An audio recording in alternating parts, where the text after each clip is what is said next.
Listo, María Teresa. Creo que ahora sí estamos listos para empezar. Voy a hacerte la presentación y ya te dejo para que tú puedas. Hola, hola. Bien, muy buenos días para todos y todas. Hoy es sábado 5 de septiembre del año 2020. Estamos transmitiendo desde la ciudad de Pereira, en el corazón de las montañas cafeteras de Colombia, en el contexto del Seminario de Literatura Infantil y Juvenil de Pereira, LIGPE, que en este año 2020 está alcanzando su cuarta versión, su cuarta edición. Este evento es organizado por la Fundación para la Cultura, la Ciencia y la Tecnología, una organización social de la ciudad de Pereira con 53 años de existencia, de trabajo social y cultural en la ciudad y en la región. Y el proyecto tiene los apoyos del Programa Nacional de Concertación Cultural del Ministerio de Cultura de Colombia, del Programa Municipal de Concertación Cultural de la Secretaría de Cultura de Pereira, así como de la empresa de energía de Pereira, que en este año nos acompaña por segunda edición consecutiva como generosa patrocinadora del evento. Para aquellos que de pronto no me conozcan, mi nombre es Andrés Jiménez, soy el director del seminario y me da mucho gusto estar con ustedes esta mañana. Tuvimos para este taller con María Teresa un impresionante récord de inscripciones. Más de 2.500 personas se registraron para estar con nosotros el día de hoy. Una gran parte de ellas van a estar seguramente con nosotros por esta vía del Zoom. Ya en este instante somos 776 personas en esta videoconferencia, pero también estamos transmitiendo al mismo tiempo por Facebook Live, donde seguramente también estarán uniéndose personas desde todos los rincones de Colombia y de Latinoamérica, y desde acá les mandamos un afectuoso saludo. El día de hoy iniciamos con María Teresa, quien no necesita presentación, pero igual le voy a hacer una cortica en un momento. Un taller muy especial sobre escritura de cuento. Vamos a tener 4 sesiones, hoy, sábado y mañana domingo a las 10 de la mañana, hora de Colombia. Si necesitan ayuda con la conversión horaria, pueden escribirnos por el Facebook o por el correo electrónico. Allí nosotros les prestaremos la asistencia que necesiten. Para la gente de la Argentina, ustedes están 2 horas más tarde, o sea que estarían arrancando mañana también a las 12 del mediodía. Y las 2 siguientes sesiones del taller son la próxima semana, también sábado y domingo, a la misma hora, 10 de la mañana hora de Colombia y de México, 12 del mediodía en la Argentina, y el resto de horas allí. Creo que en nuestro perfil de Facebook, Mariana, que se encarga de nuestras redes sociales, preparó una imagen donde esto está explicado de una manera muy sencilla. Permítanme, yo pido auxilio porque el computador se me va a descargar, entonces voy a pedir aquí auxilio a Gise para que me ayude a conectarlo a la fuente. Bien, quisiera contarles un poco acerca de María Teresa. María Teresa es un referente de la escritura de mujeres en su país y es un nombre indispensable de la literatura destinada a niños y jóvenes. Ha recibido el premio Hans Christian Andersen, el premio iberoamericano a la trayectoria en literatura infantil que otorga SM y el premio Novela del Fondo Nacional de las Artes. Asimismo, ha sido premiada con el Conex de Platino, recibió el premio Cultura de la Universidad Nacional de Córdoba, entre otros. Es finalista del Rómulo Gallegos. Su obra ha servido de inspiración a numerosos artistas para la realización de cortometrajes, espectáculos poéticos musicales, ilustraciones, coreografías, narraciones orales escénicas y obras teatrales.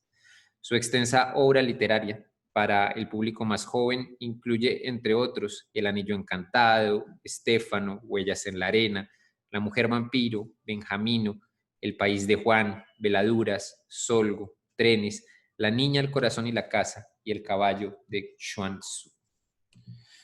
Bueno, María Teresa, qué gusto tenerte de nuevo en el LIGP. Es la segunda vez que nos acompañas Así es. y bueno, bienvenida. Gracias, muchas gracias Andrés. Bueno, sí, la segunda vez, la otra vez fue en persona y así conocí también Pereira y sus alrededores y a ustedes con el trabajo que hacen. Bueno, un agradecimiento por la invitación al Seminario de Literatura Infantil y Juvenil de Pereira. Un agradecimiento también extendido a los muchos lectores colombianos que tengo. Porque Colombia es un lugar donde, bueno, ha habido una recepción muy bonita con mis libros, con mis cosas. Eh, bueno, sé que hay mucho, primero yo también muy sorprendida por la cantidad de inscriptos, eso quería decir, nos ha sorprendido a todos, la verdad. Entonces quiero contarle a los participantes que bueno, yo durante muchos años, 30 años por lo menos, di talleres de escritura, clínicas y seminarios de escritura, claro, personales, en pequeños grupos, y, y hace de esto ya como 10 años que no lo hago más. He tenido muchos pedidos e invitaciones, o sea que esto de algún modo es una excepción, ¿no? Cuando vos me pediste que hiciera un taller, yo pensaba en la modalidad presencial, digamos, que es una modalidad con un grupo pequeño. Entonces, te hice una contrapropuesta, una especie de seminario de escritura, digamos, con características de taller, pero sin la realización concreta de ejercicios de escritura de parte de los participantes, porque obviamente que si estamos en 2.500 personas eso sea imposible de ver. Bueno, aclarado esto, decir que lo voy a hacer es, voy a recorrer un poco los momentos de escritura de un cuento. Vamos a imaginar que queremos escribir un cuento y no importa ya si es un cuento para chicos o para grandes o para... Yo a la hora de escribir no me pregunto mucho eso, me pregunto más otras cosas y cada uno podrá adaptar lo que escucha, bueno, a su propio proceso de escritura. María Teresa, ¿me permite Entonces, interrumpirte? ¿arrancamos? Sí, claro, quería pedirte un segundo para contarle a la gente cómo pueden hacer sus preguntas más adelante y todo lo demás, y ya te dejo que tú sigas. Bien, Ok, queremos contarles que tenemos dos medios de comunicación en esta plataforma. Uno es el chat, del cual les pedimos que hagan un uso lo más racional posible. María Teresa seguramente está allí en su teléfono y si todo el tiempo estamos mandando mensajes, esto va a salir y a salir y a salir y a salir. Y para favorecer su concentración, les agradecemos mantener el uso del chat en un mínimo. Si en algún momento vemos que se desborda, lo voy a deshabilitar temporalmente mientras María Teresa da su charla y lo volveré a habilitar más adelante cuando haga falta que nos volvamos a comunicar de esta manera. Y hay un segundo lugar que es la pestaña de preguntas y respuestas. Allí ustedes pueden desde ya ir colocando las preguntas que se les vayan ocurriendo, que vayan llegando. Les pedimos que en este lugar de preguntas y respuestas pongan únicamente preguntas que tengan que ver con lo que María Teresa va a compartir, con la escritura de cuento, con el taller. Y allí va a haber la posibilidad de que ustedes voten por las preguntas que más les interesan. Entonces ustedes pueden ir, revisar y aquellas preguntas que tengan más votación van a ir apareciendo en la parte de arriba y cuando yo vaya a revisarlas más tarde, cuando María Teresa termine su charla y abramos la sesión de preguntas, seguramente las veremos y las responderemos con prioridad.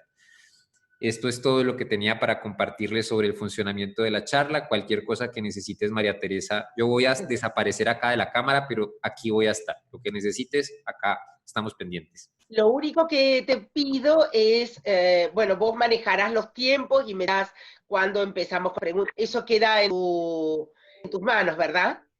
Claro que sí, María Teresa. Igual tenemos muy buen tiempo, pero si yo siento que se nos va acabando el tiempo, yo Sí, te por aviso. supuesto. Dale. Por supuesto, entonces yo comienzo y comienza la charla, y bueno, si en algún momento hay que cortar, ya me dirás. Listo, María Teresa. Mil gracias y que lo disfruten. Gracias, Andrés.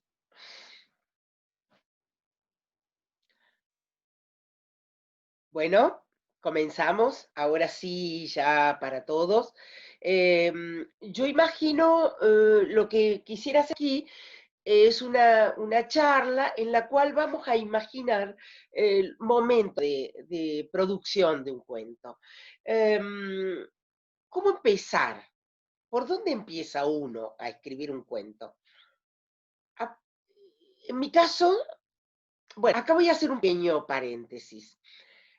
No hay una regla única para escribir como para que todo el mundo siga una serie de pasos y con eso resuelva un cuento. Hay maneras de ir abordando la materia narrativa y yo voy a contar mi experiencia, no solamente la mía personal, sino la experiencia que pude acumular acompañando procesos de escritura de otros. Entonces, bueno, lo vamos a tomar no como una ley sagrada, porque en los procesos creativos eso no existe, sino como un camino posible. Y entonces, ¿por dónde empezaría a escribir un cuento? Bueno, en mi caso, ¿dónde empieza? Empieza con una escena. Aparece una escena, en mi caso aparece sola de un modo azaroso. ¿Por qué aparece sola? Porque yo tengo mucho entrenamiento, entonces, bueno, voy por la vida, digamos, siendo estimulada por escena que pide contar, después de eso, alguna contaré. Pero, digamos, puede aparecer espontáneamente, azarosamente, una escena. Vamos por la calle, subimos a un transporte público, vamos de vacaciones, estamos dando clases y sucede algo que nos llama la atención. O puede ser que vayamos a buscar ese algo, que nos pongamos a pensar en qué escena vista o recordada podría ser el punto de partida de un cuento. ¿Cómo es esa escena? La escena puede aparecer completa o, o puede aparecer algo que sería como un final con una resolución, o puede que suceda algo que se vislumbra como el comienzo de algo. O sea, una escena completa, ya me voy a desarrollar un poquito, o como un comienzo de algo, o como un final de algo. Entonces, a ver, algunos ejemplos. Um, leo en el diario, por ejemplo, leo en el diario que 2 asesinos a sueldo llegaron a un pueblo y mataron a un boxeador. Vamos a suponer que esa es una noticia que aparece en el diario. 2 asesinos a sueldo llegaron a un pueblo y mataron a un boxeador. Una noticia así podría provocar la escritura de un cuento. De hecho, la provocó. Una noticia así fue lo que provocó el cuento Los asesinos de Hemingway. Ahí tenemos una escena completa, digamos. Hay 2 asesinos a sueldo, está el pueblo y está el boxeador. Hay que indagar, a lo largo de la escritura del cuento, habrá que indagar por qué los asesinos a sueldo van a asesinar, digamos, a un boxeador. ¿Tendrá el boxeador? ¿Qué habrá hecho? ¿Quién contrató a los asesinos? Etcétera, etcétera. Pero la escena está como redonda. Otra posibilidad. Alguien cuenta, alguien cuenta que un hombre que hacía años que no tocaba el piano, de pronto se arrimó a un piano, abrió la tapa y empezó a tocar. Ahí, en eso, no tenemos la escena completa, pero sí tenemos como el final. No sabemos qué pasó antes, pero sí sabemos que un hombre que no tocaba el piano, abrió un piano y empezó a tocar. Eso, que a mí me contaron, que alguien me contó una vez, provocó la escritura de un cuento mío que se llama Lección de piano. Otra posibilidad, un hombre viejo, rengo, hace dedo, hace autostop en un semáforo de un pueblo. Una pareja lo lleva hasta un determinado lugar. Nada más que eso. Eso que vi fue el comienzo de un cuento que se llama Un hombre viejo a la orilla del camino. Entonces, ahí hay solo el inicio de una escena. Pero ¿por qué? ¿A dónde habrá ido el hombre? ¿Por qué habrá estado en el semáforo haciendo stop? ¿Por qué el hombre viejo se mueve solo? ¿Por qué pide que lo den en un bar de camino? O sea, que tenemos como esas posibilidades de escenas. Una escena completa, como podría ser una noticia en el diario, por ejemplo, acerca de un hecho criminal o cualquier otra situación, como sucede con los asesinos de Hemingway, o el comienzo de algo, un hombre viejo, maltrecho, hace autostop, o el final de algo, un hombre que hace mucho que no tocaba el piano, que hacía mucho que no tocaba el piano, de pronto se levanta y toca. En el ejemplo del hombre del piano, lo que tenemos que construir es lo que está antes de eso. ¿Qué sucedió para que llegara ese momento? En el cuento del hombre que hace autostop, lo que hay que construir es lo que sigue después de eso. ¿Qué pasa con ese hombre que ahí está haciendo autostop y pide que lo dejen en otro lugar del camino? O sea, o miramos todo, y después hay que ver las razones, detalles, etcétera, por supuesto, la escritura misma, o tenemos un final y hay que construir el antes, o tenemos un comienzo y hay que construir el después. Voy cada tanto mirando mi cuaderno de anotaciones, ¿no? Otro ejemplo de un final, ¿no? Ustedes dicen que yo a veces voy a ejemplificar con cuentos míos, porque, digamos, conozco los procesos de escritura que me llevaron a eso, y entonces lo que les estoy mostrando es un poco, un poco mucho, el en vez, el revés de los procesos de escritura, ¿no? Mostrando como el entrecasa, ¿no? Cierta vez, vamos con mi marido a pasar un día a las tierras, un día precioso, a la sierra cerca de aquí de casa, un día de picnic, un día bonito, bueno, andamos, caminamos, comemos una carne a las brasas. Después yo cruzo el río entre unas piedras y porque él me iba a sacar una foto. Y trastabillo de pronto, y bueno, tambaleé, no me caí, pero pensé, ¿y si me caigo y si me desnuco y todo termina aquí, en este día feliz? Y entonces escribí un cuento que se llama La felicidad, que termina en eso. O sea, un cuento en el que una mujer, un día feliz, digamos en que la vida de una mujer termina un día feliz. Bueno, vamos un poquito más adelante. Tenemos entonces, ahí vamos con la primera parte, tenemos una escena.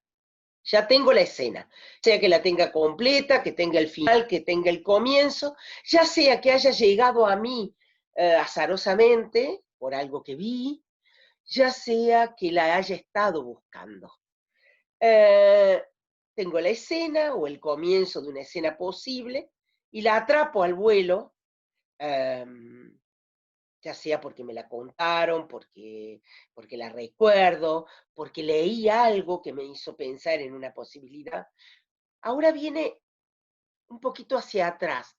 ¿Cuáles son las escenas o los atisbos de escenas más interesantes para contar? ¿Cómo sé yo que una escena es interesante para contar? Bueno, en lo que a mí respecta,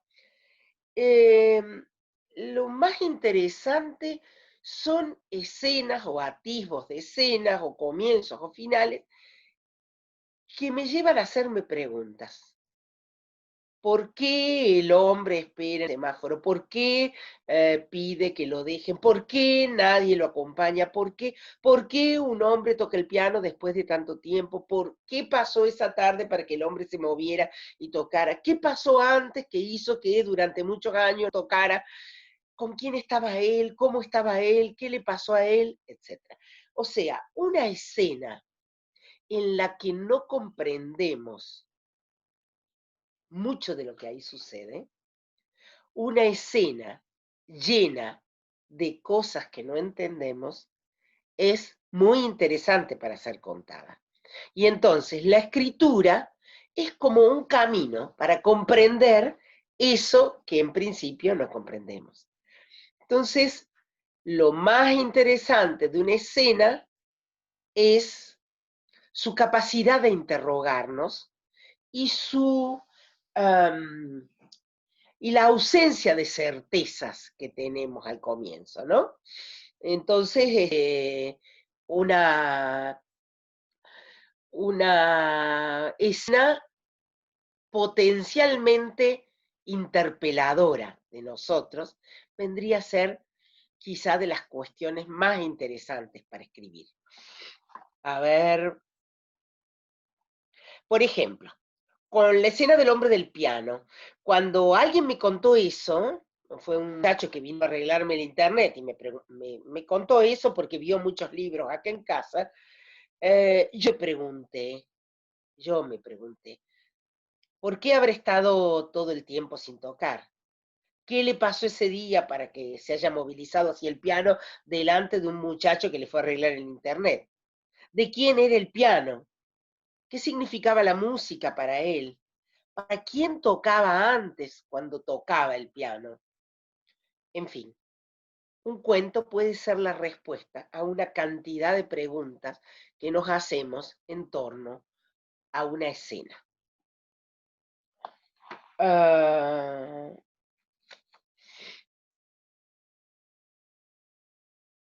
Cuando empezamos a escribir, repasamos, ya tenemos la escena, apareció, buscamos, esa escena nos hace preguntas, muchas preguntas. A lo mejor todavía no estamos escribiendo, a lo mejor estamos yendo a dar clases o cocinando o leyendo algo o recién levantados, preparando el desayuno o yendo a trabajar o lo que fuere. Y, y las preguntas acerca de eso que vimos aparecen y aparecen. Digamos, cuando uno ya tiene mucho entrenamiento, eso aparece solo, pide solo. Si no hay tanto entrenamiento, bueno, lo podemos impulsar nosotros. O sea, hacer un ejercicio de preguntarnos muchas cosas acerca de eso que vimos, de eso que tal vez quisiéramos escribir. Entonces, habrá un periodo que puede ser corto o largo, puede ser simultáneo a la escritura, o puede ser previo solo, en el que nos vamos preguntando acerca de esa escena. Y con ese preguntarnos, es como si uno echara unas ramitas al fuego para avivarlo, ¿no? El fuego del imaginario se va avivando, eh, sí, se va avivando con esas preguntas que le hacemos. Se va encendiendo más hasta que sea un fuego potente y la brasa esté buena. A ver.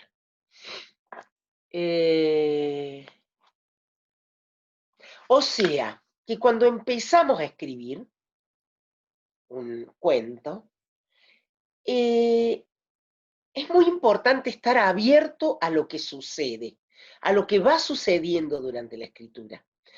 Es muy importante para mí no tener todo organizado. A ver, yo voy a contar este cuento, por ejemplo, volviendo al cuento del hombre del piano. Yo voy a contar esto, le va a pasar esto, y por eso va a terminar así.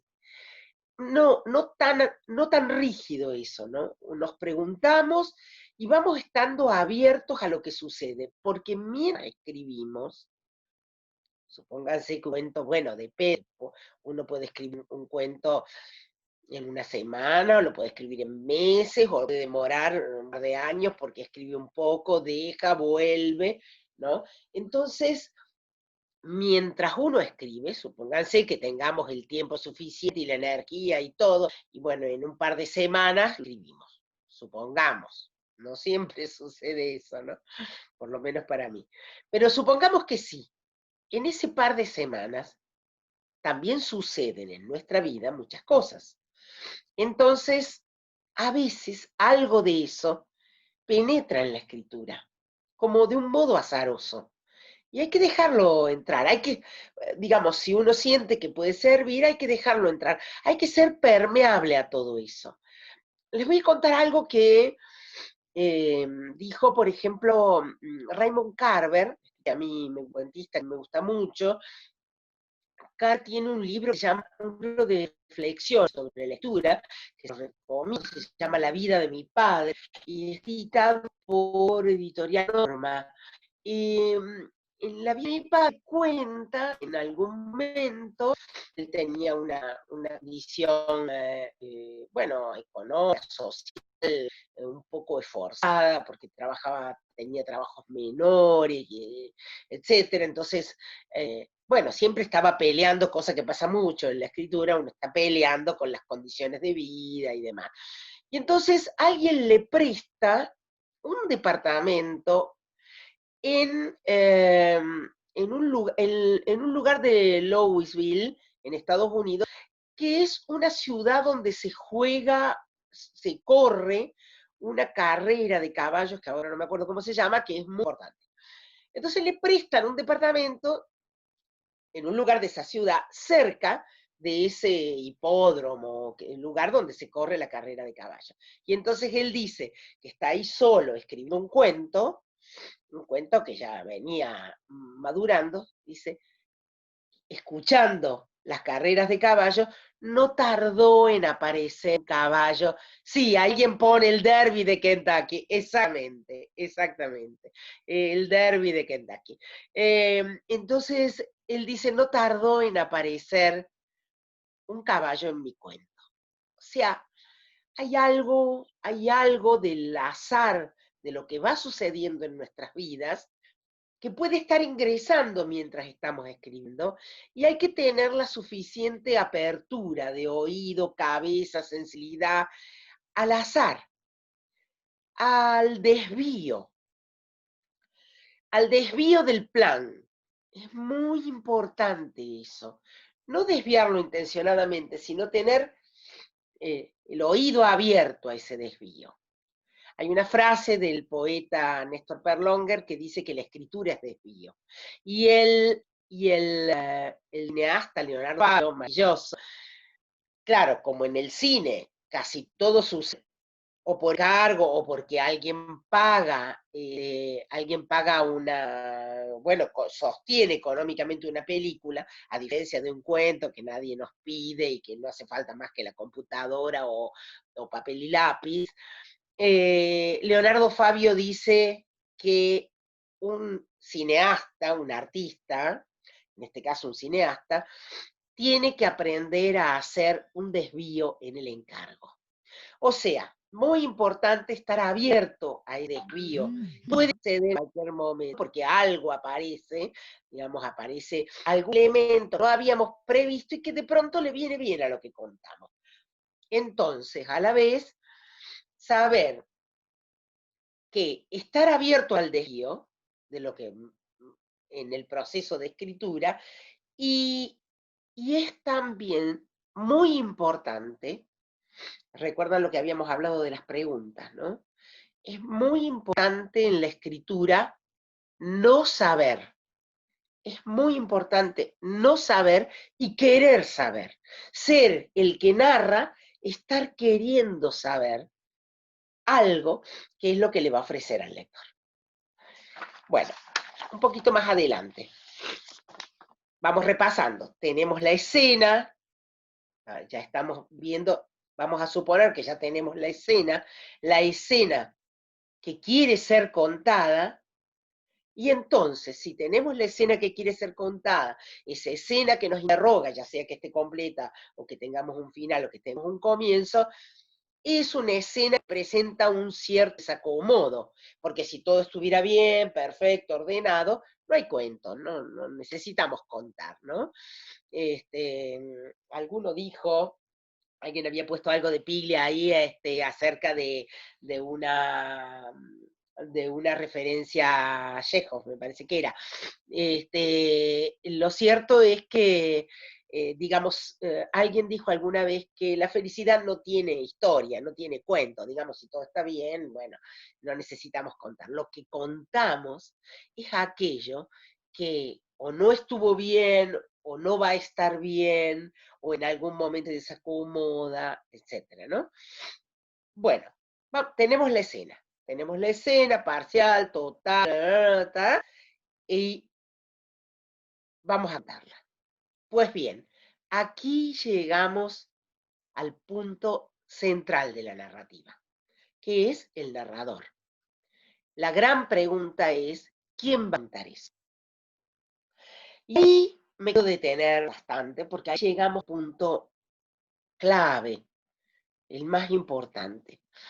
O sea, todos decimos sí, o en general decimos, aunque las personas que comienzan procesos de escritura no siempre pueden hacer el salto del yo al narrador ficcional, no enseguida. Eso es un gran aprendizaje y cuando eso sucede, hay un gran salto de escritura, ¿no? Pero uno dice, bueno, sí, el narrador yo leo un cuento de Onetti o de quien sea, por ejemplo, o de García Márquez, o de fuere, el narrador no es García Márquez, sino quien cuenta, no es García Márquez, sino que es un narrador. Uno lo dice así y bueno, y todos entendemos eso. Sin embargo, en el proceso de escritura, eso es algo bien complejo para bien resolverlo, digamos, para resolverlo de modo eh, muy creativo, muy literario, digamos, ¿no? Muy efectivo, diría, más que literario, muy efectivo para el oído de el lector, para el oído del oyente o del lector. Narrar es vaciarnos de nosotros mismos para mirar de un otro. Lo mismo que un actor que está ahí, es él, pero se ha vaciado de él por un momento, o lo hace en el transcurso de una obra de teatro, para ser un otro. Lo mismo pasa con quien es que solo quien escribe entra y sale eso, porque no es que como el actor que entra, hace su obra y sale. Por supuesto, para entrar y hacer su obra y seguir, ha estado ensayando muchísimo, ¿no es cierto? Pero digamos, ahí va y está ese proceso vital en el cual ese actor es, por un tiempo, una hora, media hora, no sé qué, otro. Digo el teatro, porque no es lo mismo en el cine. El cine es muy distinto, el lugar del actor, lo que hace, está respondiendo a indicaciones del director, digamos, y es el director el que construye más, es más el director el que construye el personaje. En el actor, ahí está el cuerpo resolviendo eso. Bueno, en la escritura se parece más al lugar del actor, solo que en la escritura no es tanto los personajes, sino quien cuenta lo fundamental. ¿Y por qué lo fundamental? Porque narrar, digamos, el autor, el escritor, ese escritor delega su palabra en un narrador. Y es decir, que para delegar su palabra, esto no es cualquier cosa, delegar la palabra, ¿no? Hay que saber entregar la palabra. Ser un escritor de narrativa, un novelista, un cuentista, es saber entregar la palabra a un otro, para mirar la escena desde ese otro. ¿Y qué es un narrador? ¿Qué es ese otro? ¿Quién es ese otro? Ese otro Un narrador, cualquiera sea el que elijamos, al que decidamos darle la palabra, un narrador es la conciencia del relato. Entonces, ¿la conciencia qué quiere decir? Por ese narrador, la escena pasa y por la ideología, la conciencia, la ideología, la sensibilidad, la edad, la condición social, la condición de género, etcétera, de la historia, de la escena. O sea, lo que queremos contar pasa por la conciencia de un narrador. Es decir, pasa por su ideología, por su sensibilidad, por su condición etaria, por su condición de género, por su condición geográfica, por su condición de época. Por todo eso pasa. Y entonces, ¿cómo hacer que pase por ahí? No es un proceso racional que uno puede decir, a ver, ahora tal cosa, ahora le hago decir tal otra. Es un proceso imaginario que incluye lo racional, lo estético, lo emocional, en un proceso a través del cual uno tiene que ser uno, quien es el autor externo, tiene que ser ese narrador. Tiene que entrar en ese cuerpo, en esa sensibilidad, en esa manera de mirar, para ser ese. Y para que todo lo que diga el relato, el cuento o la novela, se le pertenezcan a ese, le pertenezcan en su concepción del mundo, en su ideología, en su afectividad, en sus sentimientos, etcétera, etcétera, etcétera. No se trata nomás de decir, porque la gracia no es decir, yo, Pepe Gómez, cuento esto, ni tampoco la gracia está en decir yo, o decir él, o decir no, esa es una primera clasificación muy sencilla, muy simple, que la enseñamos en el colegio para los chicos, se narra en primera, se narra en segunda, se narra en tercera, pero después hay que ver, un escritor tiene que ver la infinita complejidad que se eh, subsume en cada uno de esos narradores, ¿no? A ver qué tengo anotado por acá. Entonces, nunca olvidar que un narrador es la conciencia del relato. Y entonces eso manda todo. Porque nosotros, los lectores, no vemos una escena cuando leemos. No vemos una escena. Escuchamos una voz en el oído que nos cuenta de una escena. Eso es la narrativa.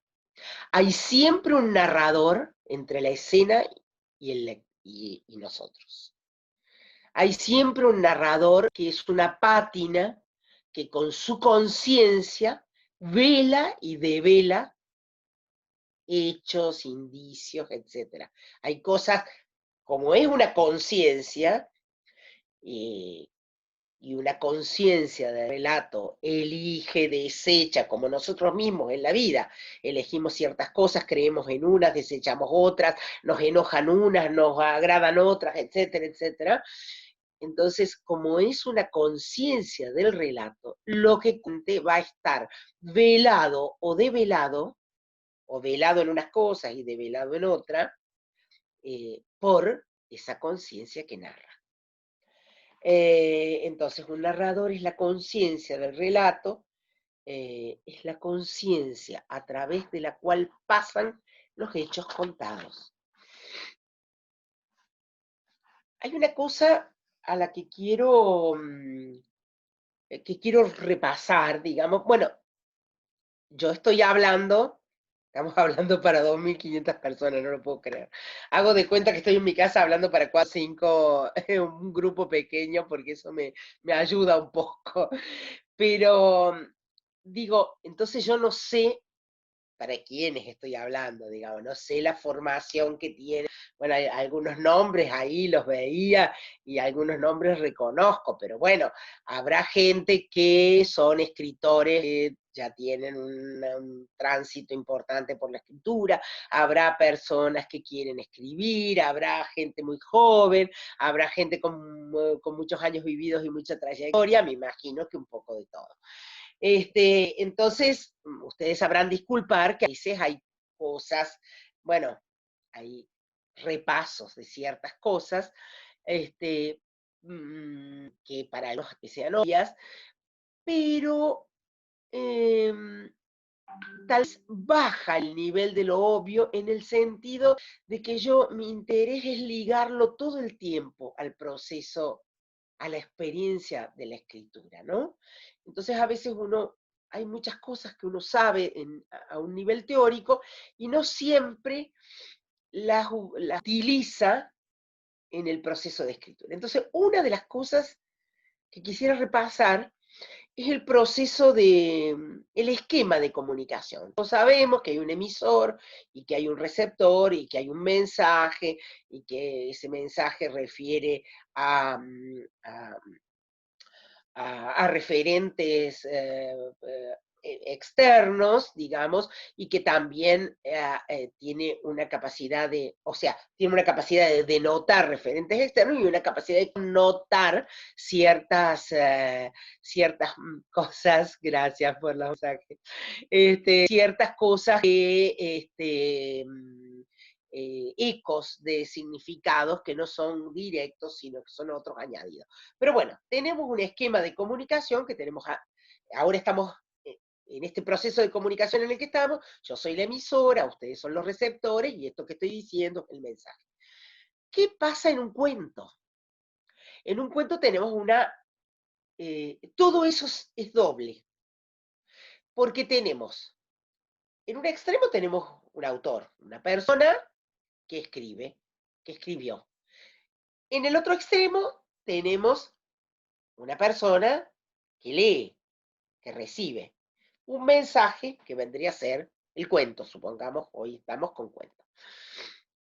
Pero en el caso de la escritura tenemos el autor real, ese emisor real, y después ese delega su palabra en alguien, que es el narrador, y entonces ese es el emisor del cuento, del texto.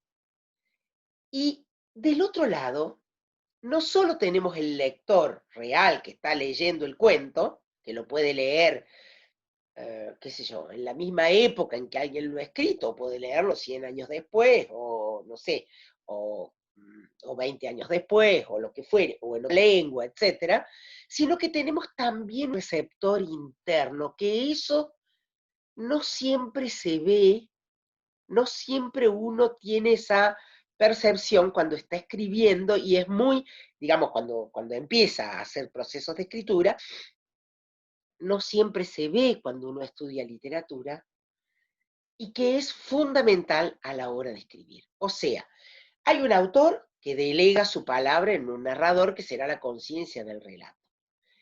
Ese narrador no escribe ni cuenta, puede escribir o contar eso. Después vamos a entrar en eso.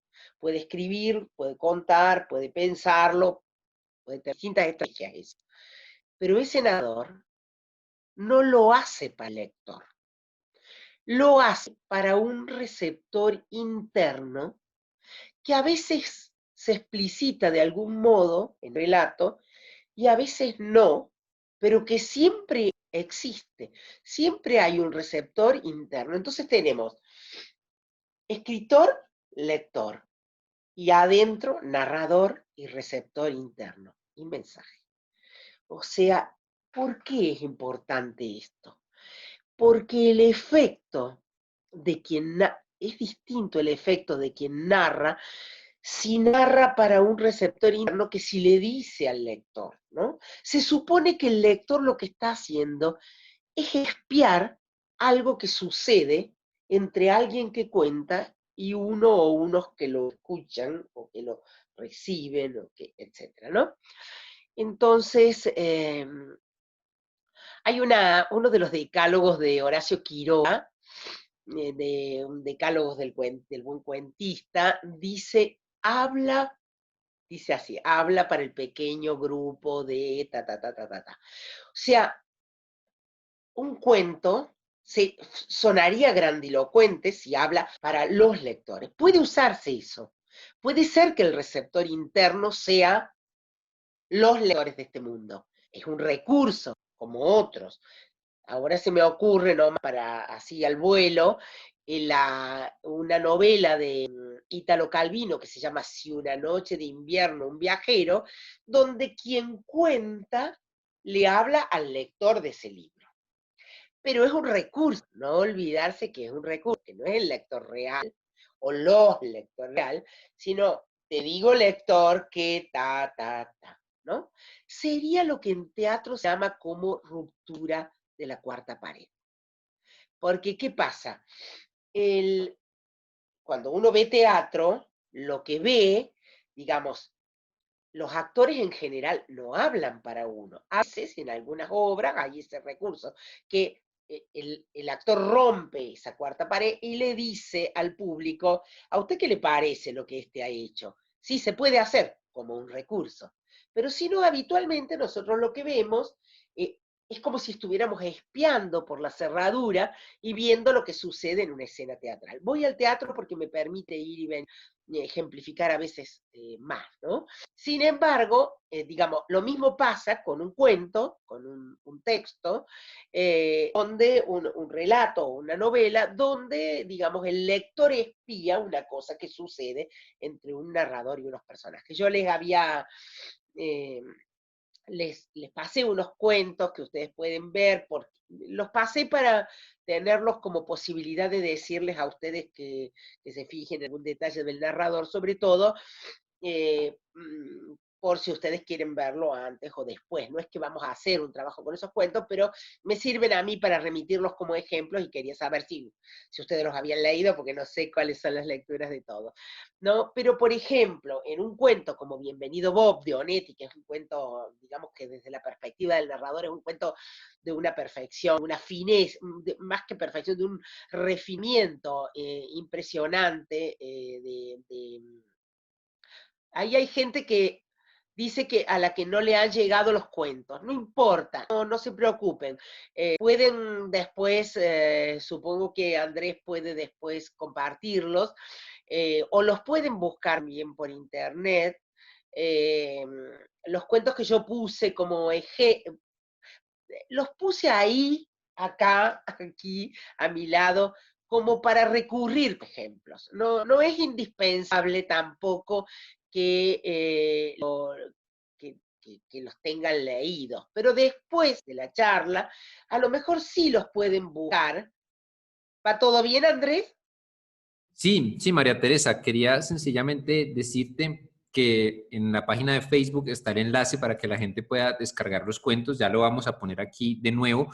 Y si tienen alguna dificultad, por favor, escríbanos a nuestro correo. Solo eso, María Teresa. Bien, está bien.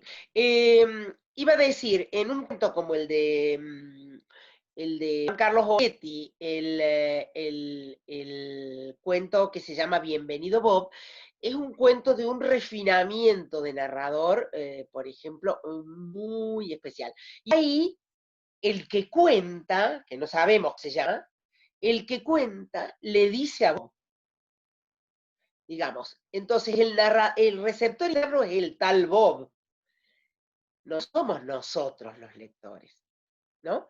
Entonces, vuelvo, para ir como avanzando otro poquito, que nosotros en un cuento vamos a tener un autor que delega su palabra en un narrador y ese narrador va a contar algo a alguien o a un grupo o a sí mismo, porque puede ser un cuento en el cual se trate de un trabajo de conciencia de uno con uno mismo, a sí mismo o a un grupo, a alguien determinado, le va a contar eso y nosotros como lectores vamos a leer, lo a,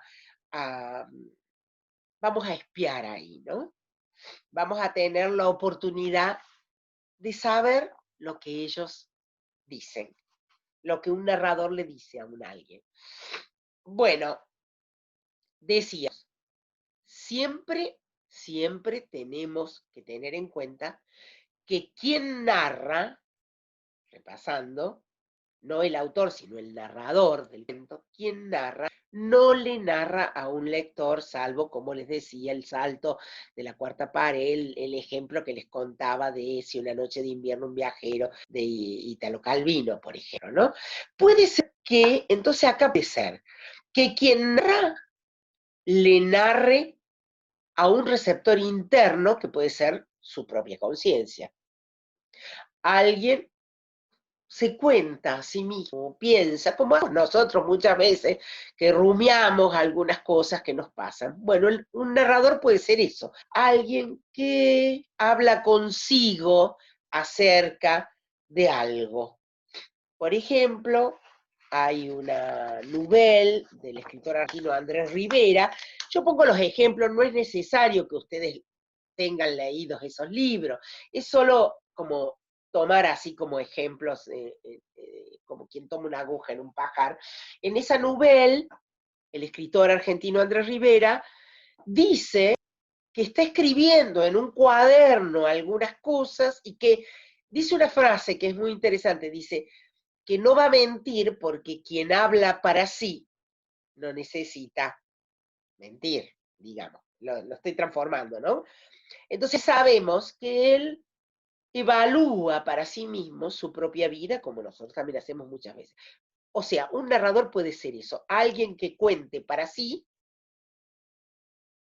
que se cuente a sí mismo, o que repase consigo algo que vio o que vivió, etcétera, ¿no?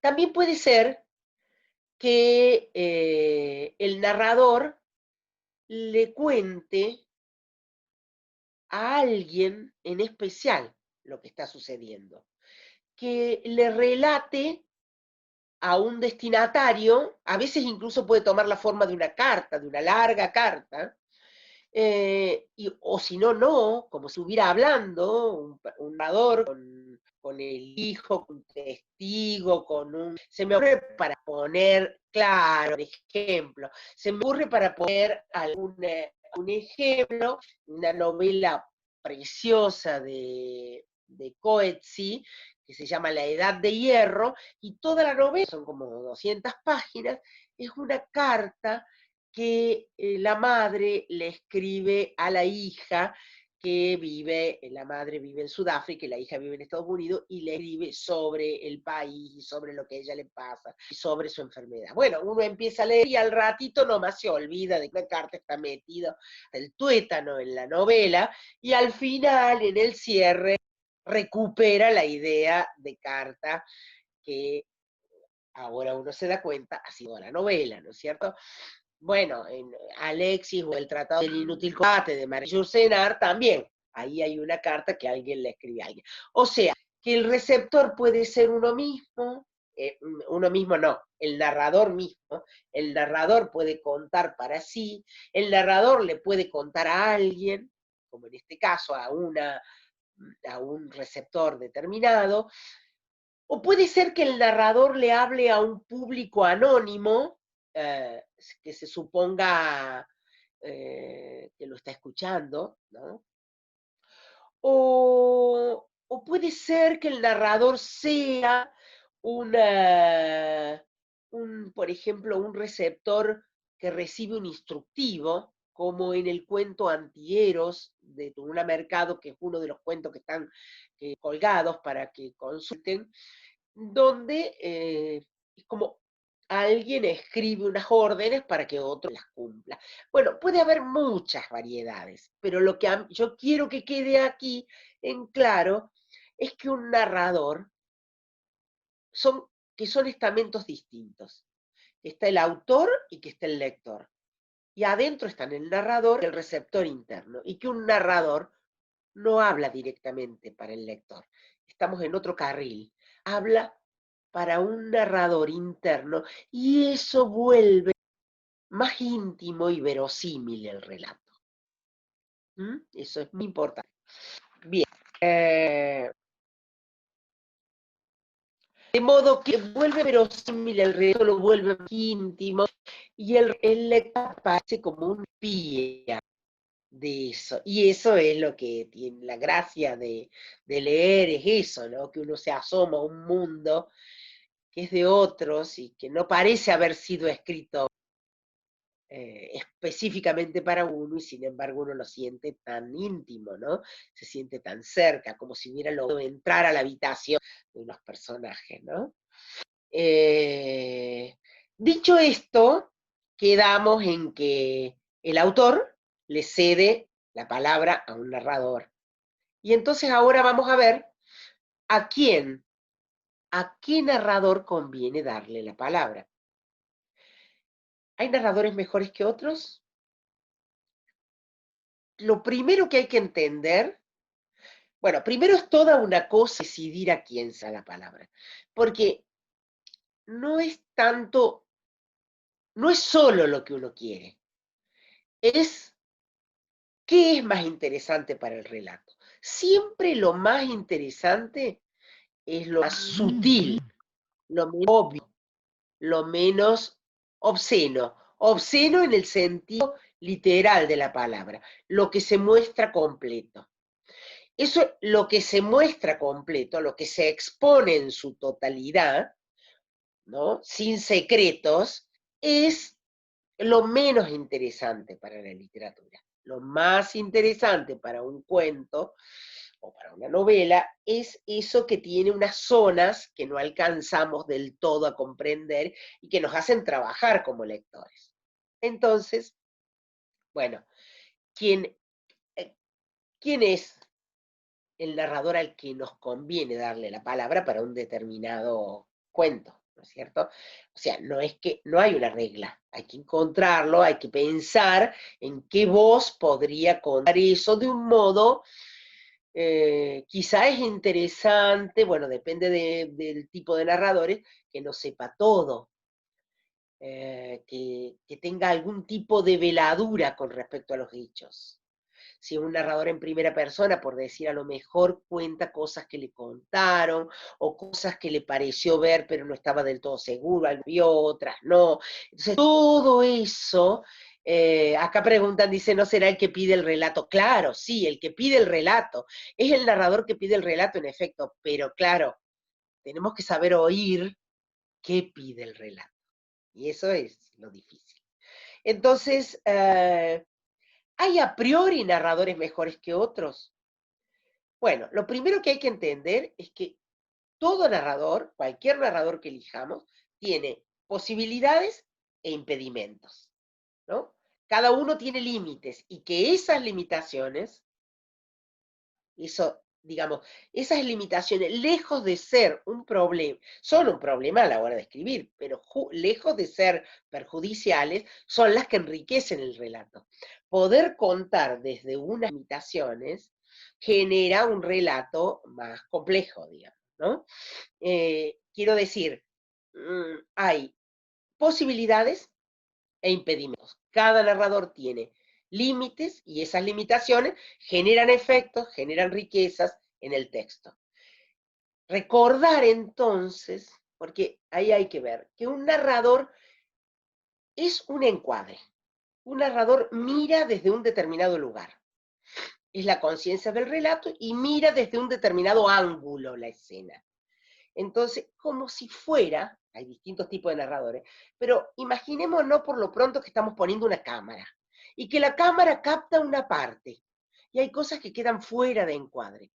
Un narrador sí un poco eso, ¿no? Yo elijo contarte un determinado narrador y el narrador significa un encuadre que me deja cosas fuera. Por eso me deja cosas fuera.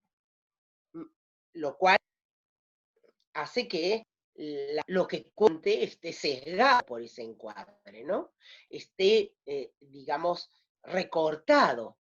Por un lado deja cosas afuera, por la otra puede haber razones o circunstancias que hacen que él no sepa del todo o no nos puede asegurar del todo lo contado.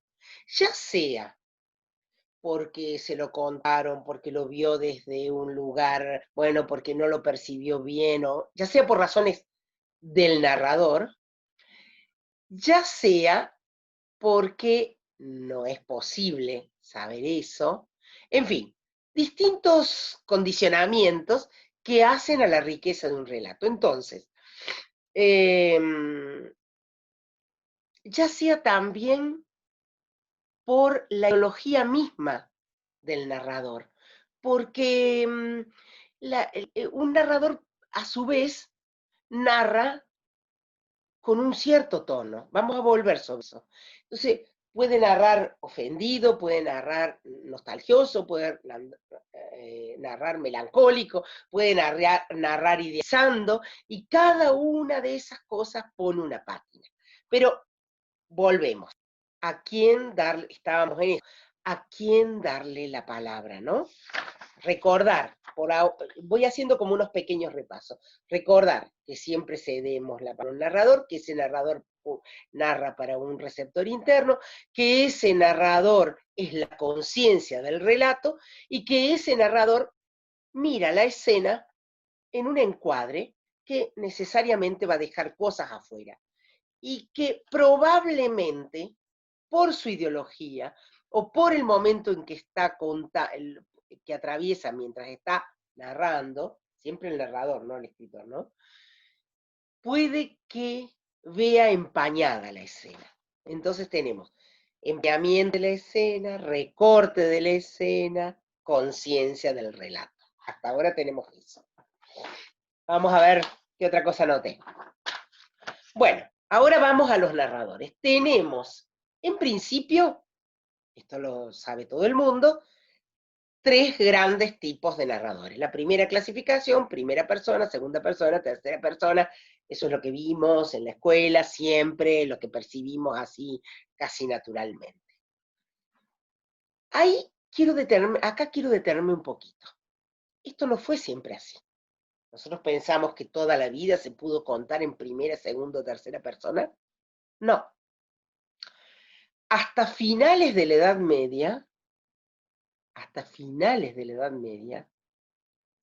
hasta el descubrimiento de que la Tierra no era el centro del universo, hecho por Copérnico y seguido por una cantidad de científicos de la época, hasta entonces solo existía en la humanidad, o solo sabía la humanidad, solo conocía la humanidad, un solo tipo de narrador ficcional.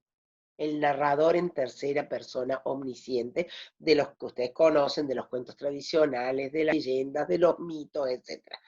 Solo ese narrador y un narrador en primera persona autobiográfico, como si dijéramos Marco Polo contando su viaje o cualquier otro testimonio, o sea, pero no era ficcional, un yo ficcional, como ahora estamos hablando y como también leemos, sino un yo autobiográfico. Solo eso existía hasta final de la Edad Media.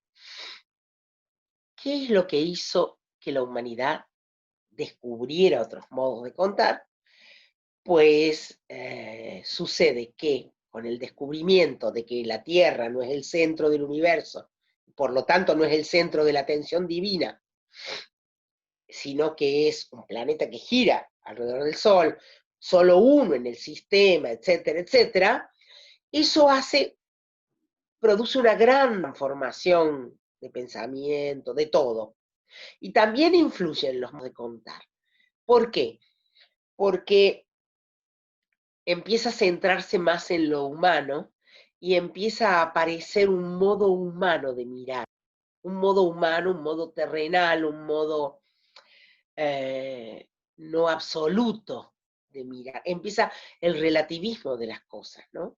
Por eso también por eso existe el Quijote, con la mirada de Sancho y la mirada de un Quijote, más de una mirada posible sobre las cosas, y por eso decimos que el Quijote es la gran obra de literatura castellana que da la origen, porque hay algo que nace ahí, en ese momento histórico, que es la posibilidad de mirar las cosas desde distintos ángulos desde distintas concepciones ideológicas. Eso afecta a los narradores, porque antes el contar era un contar, el narrador omnisciente, era el modo de contar, era un contar como, como un dios que mira todo y lo puede ver a modo completo. De ese modo, ese tipo de narrador es que está en los cuentos tradicionales, en las leyendas y también en cuentos contemporáneos que recrean de algún modo aquella mirada, uh, aquella mirada poética del mundo, diría, que era la mirada de los cuentos antiguos, de los cuentos arcaicos, de los mitos, etc.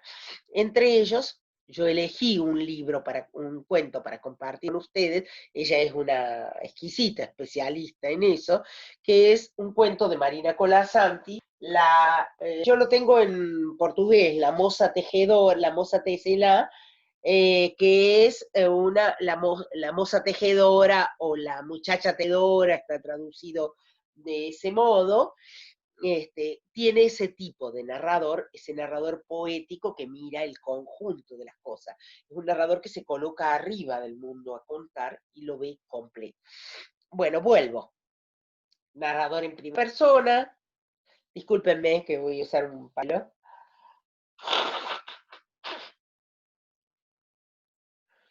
Narrador en primera persona, narrador en segunda persona y narrador en tercera persona. Como les decía, esto ha sido así siempre, sino que hasta el final de la Edad Media, cuando ahí, con la caída de la concepción teocéntrica del mundo, hizo que aparecieran otros modos de contar. Y los modos de contar tienen después otro momento, que es un momento muy de mucha multiplicación de narradores posibles, que está ligado al descubrimiento del inconsciente hecho por Freud y a todo lo que vino después, la corriente de conciencia. Por ejemplo, sin ese descubrimiento no hubiera sido posible el Ulises de Joyce, ni tampoco la señora Dalloway de Virginia Woolf, perdón, de Virginia Woolf. Bueno, a ver qué otra cosa, qué otras anotaciones he hecho en mi cuaderno. Bueno, entonces, estos momentos han marcado crecimientos de complejidad en los modos de contar. Eso no ha dejado de crecer en el mundo, en la literatura contemporánea, de modo que hoy la riqueza, la fineza del ángulo narrativo, del narrador que narra una historia, es lo que hace lo que define un poco la exquisitez de la literatura, ¿no? De lo que uno está leyendo, esa sutileza. Y entonces, bueno, hay narradores más apropiados para un tipo de relatos y otros más. O sea, es más apropiado, como dijo alguien, el narrador que el cuento pida, que el relato pida. Así es, ¿no? Hay que oír que narrador, pero hay que saber que según el narrador que elijamos, será el efecto que produzca en el lector, ¿no? O sea, si yo uso un narrador terciario omnisciente, produzco un efecto determinado. A ver, podría desarrollar un poquito. Si yo busco si elijo un narrador en tercera omnisciente, que es un narrador apropiado ¿para qué? Es un narrador apropiado para un relato arcaico o que suene como arcaico, que evoque lo arcaico. Es un relato, digamos, que aunque cuente cosas extrañas, provoca en el lector un candor y una credulidad. Por ejemplo, en La Moza Tejedora de Marina Colasanti, bueno, es una mujer, es el relato de una mujer que teje un mundo ideal, teje el hombre que ama, teje la casa, teje el sol, las montañas, y de pronto algo no le gusta y empieza a destejer. Pero, digamos, uno no lo lee en el sentido de confrontación con la realidad externa. Lo lee poéticamente, como posible que una tejedora teja y desteja, como metafórico, digamos, ¿no? ¿Y eso por qué se produce? Se produce por el tipo de narrador que he elegido, que es un narrador en tercera persona omnisciente que cuenta esto como si fuera un Dios, que lo cuenta como se cuentan los cuentos arcaicos, como contaba el hombre antiguo. Y crean ese efecto porque ese modo de narrar, que es un modo de narrar del hombre antiguo, era un modo de narrar crédulo, lleno de fe, porque el receptor de los cuentos arcaicos, de los mitos y demás, no era un incrédulo, no era alguien que decía, bueno, ¿cómo va a ser que el hombre venga del maíz? ¿Cómo va a ser que...? No se planteaba eso, recibía esa verdad poética como una verdad absoluta, de fe. Entonces, el narrador en tercera omnisciente es un narrador que pide un lector lleno de fe, un lector candoroso, crédulo. Por eso también son cuentos que gustan mucho a los lectores en formación, a los niños, por ejemplo. Pero no solamente, también a nosotros, no nos ponen en conflicto con lo que sucede. Nosotros podemos ver ahí, qué sé yo, un padre que mata a una hija, podemos ver una que le clava una que le da la manzana envenenada, podemos ver uno que, etcétera, etcétera, etcétera. Y sin embargo entramos ahí como en un juego y salimos de él como en un juego y no estamos diciendo, ve, que va a ser verdad esto de que se traga la manzana envenenada, después la larga y no le pasó nada. O qué va a ser verdad de que la pinchan y se duerme 6 años. No decimos eso. Entramos en el relato llenos de fe. Y eso no es algo de una voluntad del lector, no es que el lector dice, bueno, a ver, ahora tengo que tener fe, o que el cuento traiga un instructivo y dice, lea eso sin cuestionarlo. No es eso, es que el narrador elegido y el modo de contar pide un lector, un receptor lleno de fe. Bueno, decíamos, estábamos en... María estamos Teresa. bien con el tiempo, sí. Sí, Sí, ¿verdad? tenemos todavía 45 minutos. Cuando tú me digas, abrimos las preguntas. ¿Listo? Bueno, yo me avanzaría un poquito más con los Listo. narradores, porque en todo caso, si no podemos contestar todas las preguntas, pueden quedar para mañana, ¿no es Vale. cierto? Bueno, es para poder cerrar esa primera parte. Eh, entonces, eso nos pasa con el narrador en tercera persona. Ahora, si nosotros queremos contar con un narrador en tercera persona omnisciente, el drama psicológico de una mujer contemporánea, por decir, no funciona, queda burdo. Primero porque si yo sé todo, entonces ¿qué misterio hay en la psiquis de esa mujer? O si yo quiero contar con un narrador, por ejemplo, nunca podría contar un policial con un narrador omnisciente, porque entonces ya sabría lo que sucede y el misterio se acaba, ¿verdad?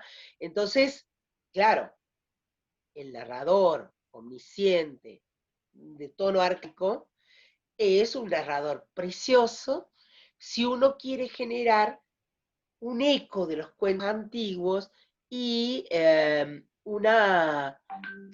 si quiere generar un receptor lleno de fe, crédulo, que no se cuestiona, mientras está leyendo. Después cuando uno deja de leer puede pensar, oh, pero ¿cómo la Cenicienta? Puede hacer un análisis, lo que quiera, pero en el pacto de ficción que se genera mientras uno lee, el lector del narrador en tercera omnisciente está lleno de fe. Bueno, vamos a ir al narrador en primera persona, que es un narrador complejísimo. Complejísimo, ¿por qué? ¿Por qué? Porque nosotros decimos, bueno, narro en primera persona. Eso es una primera cosa. ¿Quién es esa primera persona?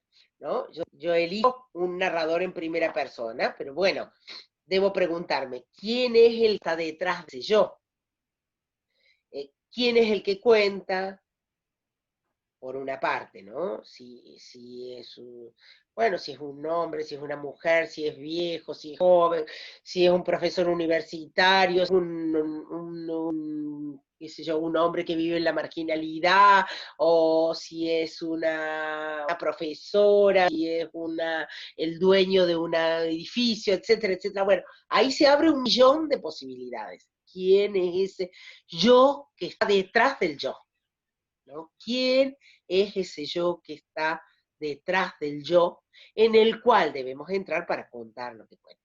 Esa es una primera cosa, que ya hay que ver hay que descubrir ese yo, cuál es el que más, digamos, visualizarlo completo, como si nosotros lo estuviéramos escuchando, nosotros los autores, el que está escribiendo, como si lo estuviera escuchando contar una historia. ¿Quién es el yo que está detrás del yo en ese narrador en primera persona? Pero también, ¿cómo sabe lo que cuenta? ¿Cómo lo supo? ¿Lo vio? ¿Se lo contaron? ¿Le pasó a él? ¿Fue testigo? Por ejemplo, en El Entenado de Juan José Saer, quien cuenta es el personaje, el español que fue tomado por los indígenas caníbales y no y lo tuvieron sin comerlo. Lo cuenta eso cuando es viejo, ya en España, a punto de morir, cuenta lo que le sucedió cuando era joven. No sería lo mismo que ese niño estuviera contando en el momento en que suceden todas estas cuestiones. Una cosa es, bueno, y en ese caso él cuenta lo que le pasó a él, pero podría contar lo que le contaron. Podría ser alguien, compañero de él, que cuenta lo que le contaron. Podría contar algo que escuchó por ahí en varios rumores de varias personas, de varios, digamos, y con todo eso, armar la historia. Podría contar algo que vio desde una ventana, entrevió una escena, ¿no? Etcétera, etcétera, etcétera. Y, o sea, ¿quién está detrás de lo? ¿Quién cuenta? ¿Cómo sabe lo que cuenta? ¿Dónde y cuándo cuenta?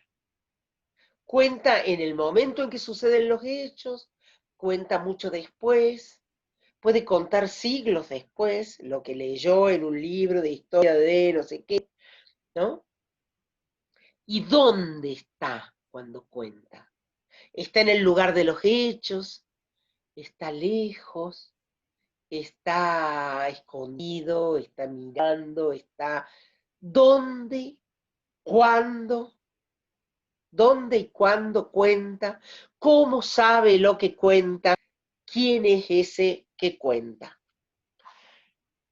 Y una cosa más, que es más sutil y que pocas veces se tiene en cuenta. ¿Cuál es el estado de ánimo que tiene el que cuenta mientras cuenta? Un estado de ánimo que puede estar muy relacionado con lo que cuenta. Es nostálgico por lo que está contando, está enojado con eso que sucedió y que está contando, está envidioso por eso que pasó, está idealizando algo que pasó, etcétera, etcétera. ¿Cuál es el estado de ánimo y el interés, que esa es otra cosa, el interés que ese que cuenta tiene en los he contado? Porque puede estar contando algo que, digamos, puede tener parte y no querer que eso se sepa. Puede haber, sí, por ejemplo, puede contar algo quien delató a una persona que está presa. Lo puede contar y hacerse que no es él, lo puede contar o puede tener intereses creados en el asunto del octavo. O sea, todo eso influye. ¿Quién es el yo que cuenta? ¿Quién es el yo que está detrás del yo? ¿Cómo sabe lo que cuenta? ¿Desde dónde cuenta? ¿Y cuándo lo cuenta? ¿Y cuál es el ánimo que tiene, que impregna el relato mientras cuenta? Por ejemplo, en Bienvenido Bob, es la venganza, el rencor y la venganza, ¿no? ¿Cuál es el ánimo del que cuenta? Y ¿Y cuáles son los intereses que tiene en el asunto? No es que a esto hay que decirlo. Pepe estaba enojado y por eso, yo soy Pepe enojado y que no sé qué. O yo soy Pepe y tengo tanto que... No, uno, quien escribe, tiene que saber eso para poner eso en las palabras, para poner esa impronta en las palabras. Saber que quien cuenta no necesariamente dice la verdad. Sobre todo, mejor dicho, saber que quien cuenta, si es un narrador en primera persona, no necesariamente nos está contando la verdad. ¿Por qué? Porque en la narrativa, el narrador no puede mentir y el personaje sí puede mentir. Pero el narrador en primera persona es a la vez narrador y personaje. Entonces, esa es la riqueza que tiene, porque nos desconcierta como lector. Por un lado, como narrador, le tenemos que creer porque es el único acceso a lo contado. No podemos ir a otro lado a ver si es así como él dice. Por un lado, tendemos a creerle. Y por el otro lado, como puede tener intereses en lo contado, puede estar engañándonos. Y eso es muy rico, muy interesante. Bien. Bien. A ver, algún otro lado. A ver. No, voy a ir al narrador en segunda persona. Después mañana tal vez, y abrimos a las preguntas. Después mañana tal vez volvemos sobre un poquito más sobre alguno de estos detalles del narrador. El narrador en segunda persona es un narrador que se usa muy poco, porque cada uno crea un efecto, así como el narrador en, perdón, el narrador omnisciente genera una disposición a la credulidad, a la fe, una disposición poética, candorosa a la credulidad y a la fe. El narrador en primera persona es un narrador apto para contarnos cuestiones más internas, muy contemporáneas, de conflictos psicológicos, subjetividades y demás, por un lado. Por el otro, es muy apto para contar una historia policial o de misterio y demás. Las historias de misterio nunca pueden ser contadas con un narrador omnisciente. Tienen que ser contadas con un narrador en primera persona, claro, como Aura de los Fuentes. Tiene que ser contada por un narrador en primera persona o por un narrador en tercera, focalizado en un personaje, que ya vamos a ir ahí. Decía que entonces el narrador en primera persona es más apropiado para todo eso. El narrador en segunda persona, que se usa muy poco, yo les puse en segunda persona en infinito. Producen el efecto de una orden, de un mandato, ¿no?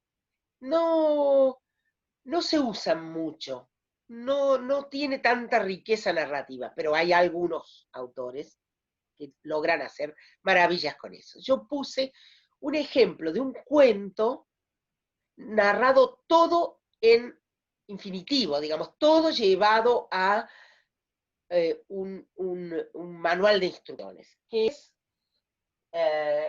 el cuento Antieros, que ustedes lo tienen, que es de Tununa Mercado, donde les voy a leer apenas el comienzo, para que ustedes vean cómo es ese narrador.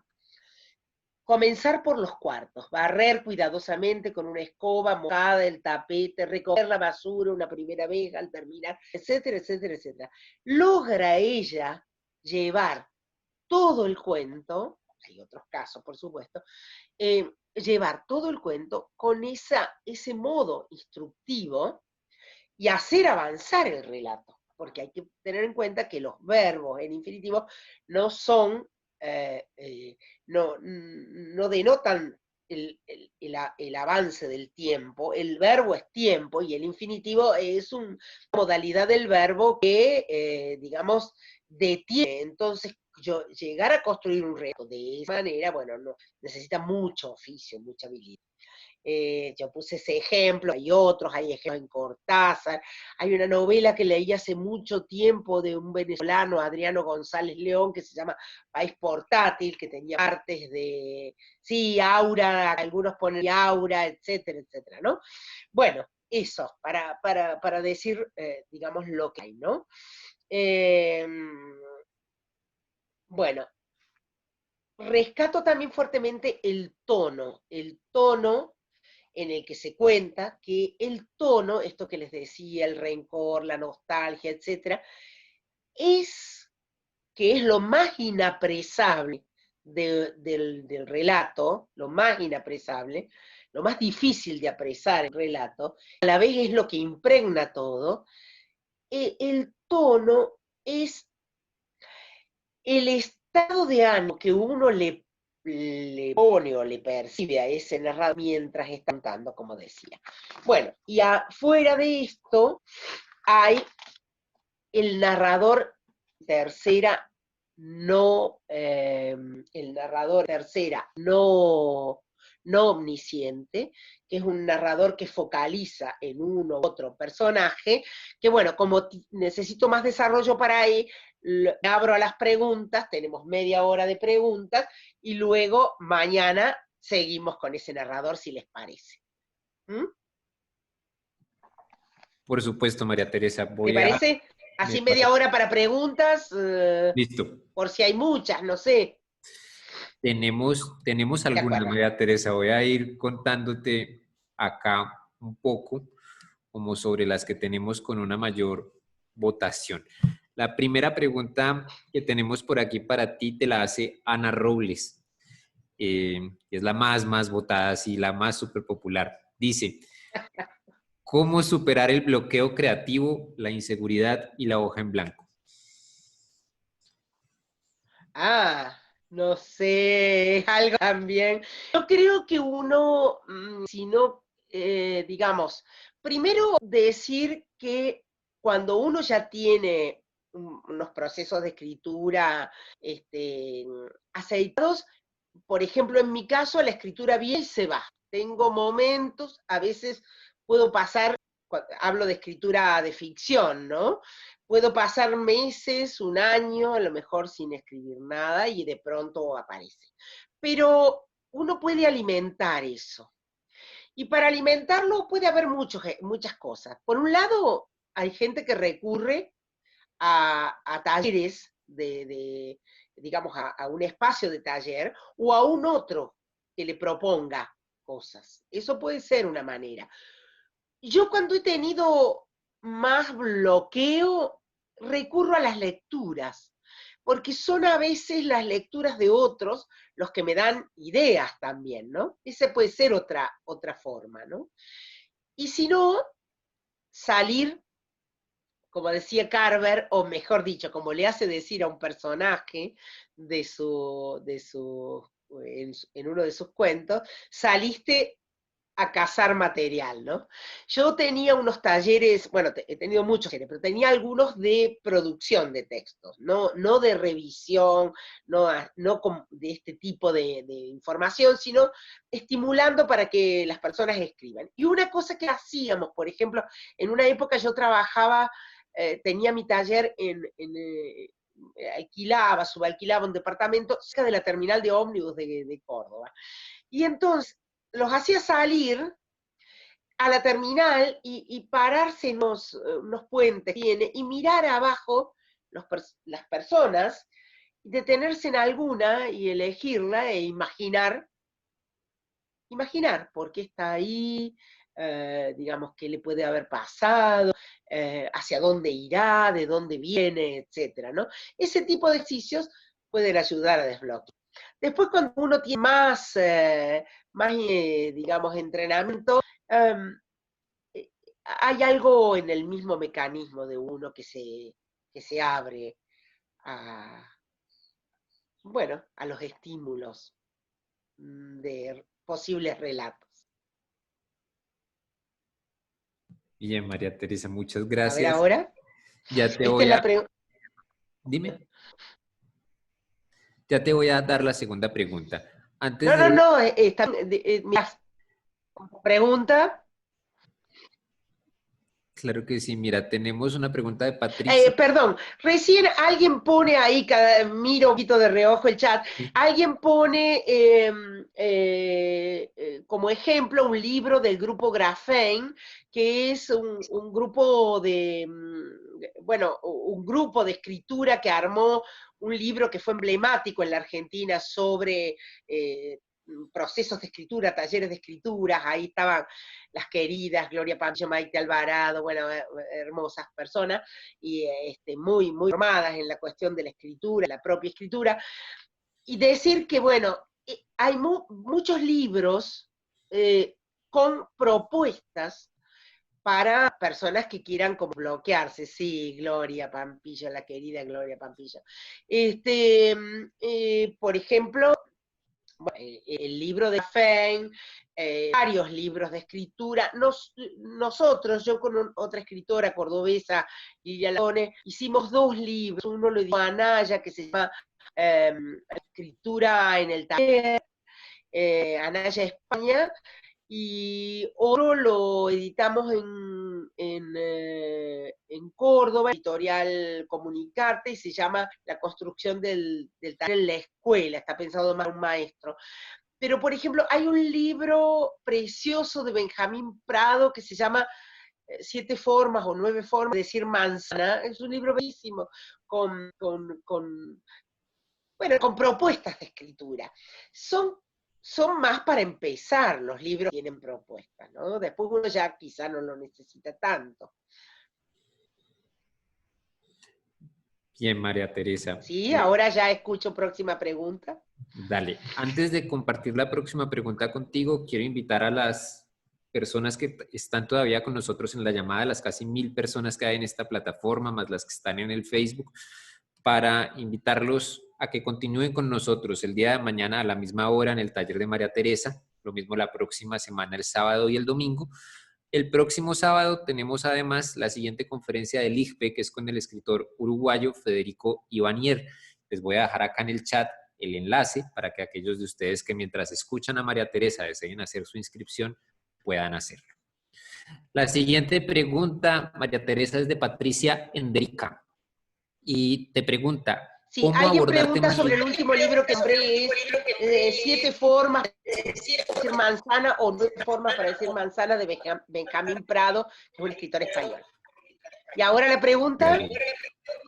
Es de Patricia Enderica y te pregunta cómo abordar temas difíciles como la muerte, la violencia, etcétera, en los cuentos para niños. Claro, todo depende del narrador, por eso digo, todo depende del narrador. El narrador, eh, digamos, si es eficaz el lugar desde donde mira, todo se puede. Puede ser que uno, en el caso de un libro, de un cuento que luego se ha editado para niños, eso es tan relativo también, pero supongamos que elijo un narrador en tercera persona, omnisciente, un narrador que en cierto modo es candoroso, y a lo mejor eso me permite contar algo tan tremendo como la muerte de la madre de la princesa o la muerte de un niño contemporáneo. Si yo voy con ese narrador, la muerte tendrá un sentido más filosófico, más como por ejemplo en El Pato y la Muerte, ¿no es cierto? Puede tener un sentido más filosófico, más poético, más menos, ¿cómo diría? Menos inquietante, menos desestabilizante, por el tipo de narrador. Yo lo narro en primera persona, si elijo un narrador en primera persona, donde alguien está contando muy hondamente acerca de la muerte de su madre o de su padre o del hijo, bueno, ahí ya entramos en una zona más fuerte, ¿no? Más, puede ser más desestabilizante en algún punto, entonces a lo mejor necesitamos un lector un poquito más grande, tal vez adolescente o un puber, ¿no? Todo esto que digo son aproximaciones, ¿no?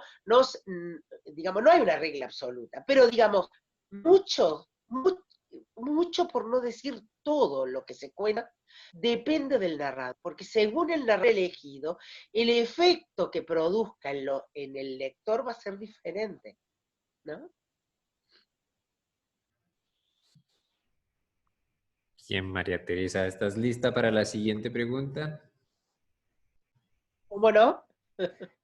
Tenemos aquí una pregunta de Lourdes Dure, que te pregunta, me gustaría si podrías dar algunas indicaciones para incentivar a escribir a adolescentes. Bueno, es una zona de etaria una etapa que me gusta mucho.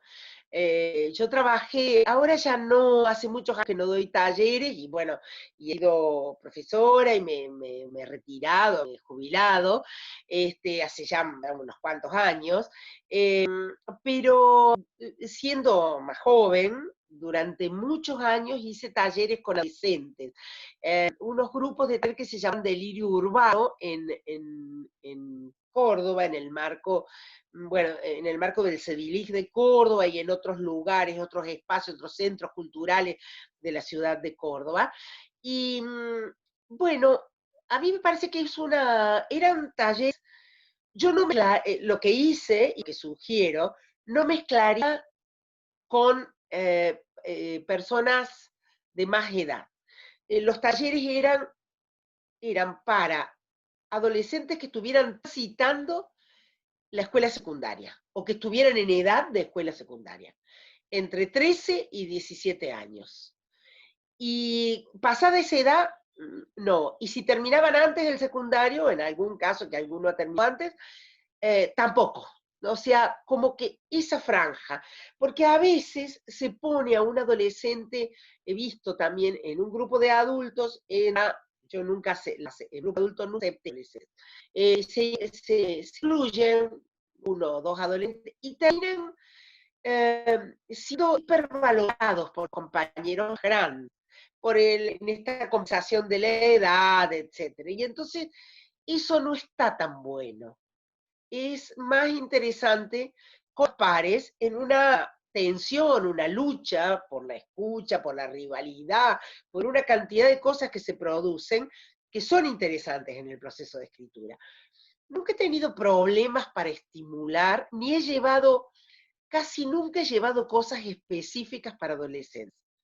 En el recuerdo que tengo de los años trabajados, sé que la poesía siempre es muy fuerte ahí, muy interesante.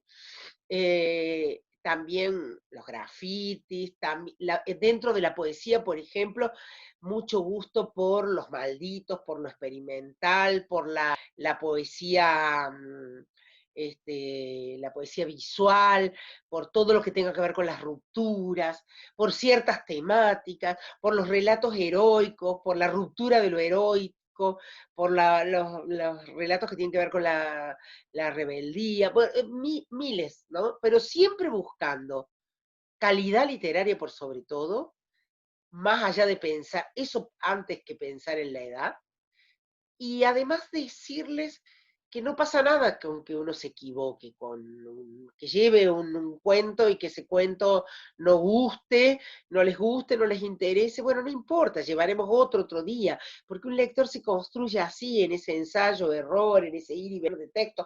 Nosotros también yo tengo muchos años y a veces abro un libro, lo empiezo, no me gusta, lo dejo. Bueno, nadie muere por eso. La próxima pregunta. Claro que sí, María Teresa. Estaba acá activando mi micrófono. La siguiente pregunta es de Rosario Frers, que te pregunta, ¿cómo fue tu camino hasta la publicación? ¿Cuándo publicaste por primera vez? ¿Y qué opinas sobre Sí. la autopublicación, rol de las editoriales hoy en día? Bueno, mi camino fue un camino muy lento, pero no tiene por qué ser así en otros, ¿no? ¿Por qué fue un camino muy lento? Yo empecé a escribir muy jovencita, pero siempre la escritura, no pensaba tampoco en ser escritora. Yo mi aspiración era ser profesora, alguna vez profesora titular en la universidad, esa era una aspiración de máxima. Y bueno, lo que pasó es que me recibí y al borde del golpe de Estado. Había tenido una participación política en un centro de estudiantes de la Facultad de Filosofía de Córdoba y estaban desapareciendo compañeros, me fui a la Patagonia. Y entonces eso hizo que durante todos los años de la dictadura yo no pudiera darse ni siquiera en el secundario, no solamente no ingresar como ayudante o algo así para empezar una carrera en la universidad.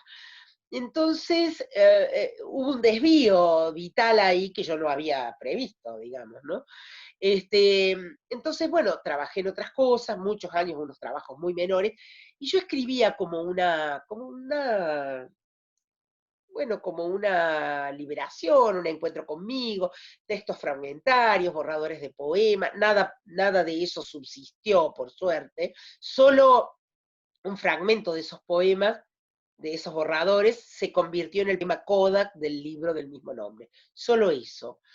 Eh, pero, o sea que era como una descarga, era como una cosa mía conmigo, digamos. Pero cuando yo tenía 28 años, tuve una enfermedad muy importante y una convalecencia muy larga, y ahí sí, entre el impas que me estaba finalizando la dictadura, o sea que también algo se había distendido un poco, el impas laboral que me puso la vida, porque yo no estuve varios meses sin trabajar, acababa de ser madre también, y y la, el miedo a la muerte, digamos, que hace que uno diga, bueno, es ahora o nunca, empecé a escribir una novela. Esa novela fue Tama, es mi primera novela, mi primer libro. Pero una vez que la escribí, la quise publicar y bueno, tardé 10 años en encontrar publicación. Salió publicada por primera vez en la editorial de la Municipalidad de Córdoba por un premio municipal, premio Luis de Tejeda. ¿Por qué demoré tantos años? Por muchas cosas. En Córdoba, en ese momento, Córdoba hoy es un polo editorial, tiene muchas editoriales, muchos emprendimientos editoriales. En ese momento no era así. Había que ir casi con seguridad a Buenos Aires a publicar.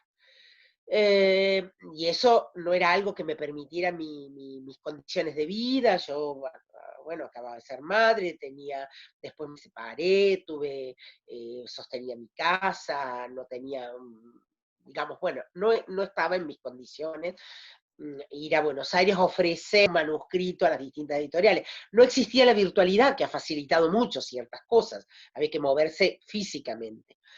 Córdoba no tenía el desarrollo editorial que tiene hoy, ni por lejos, etcétera, etcétera, etcétera. Y bueno, yo no era conocida tampoco, ni tampoco venía de un mundo de relaciones con escritores, para nada, no conocía a ningún escritor así de modo personal. Entonces, bueno, todo eso hizo que demorara mucho. Y una cosa más, primero no me lo permitían mis condiciones económicas, la autoedición.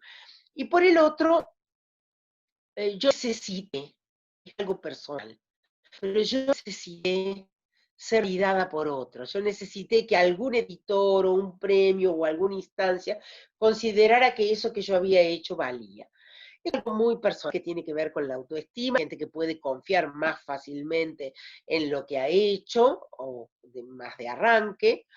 También decir que la autoedición es más fácil, digamos, o no sé si más fácil, más pertinente tal vez en la edición de poesía, porque uno de poesía, primero que es económico, menos texto, contexto económico para costearlo.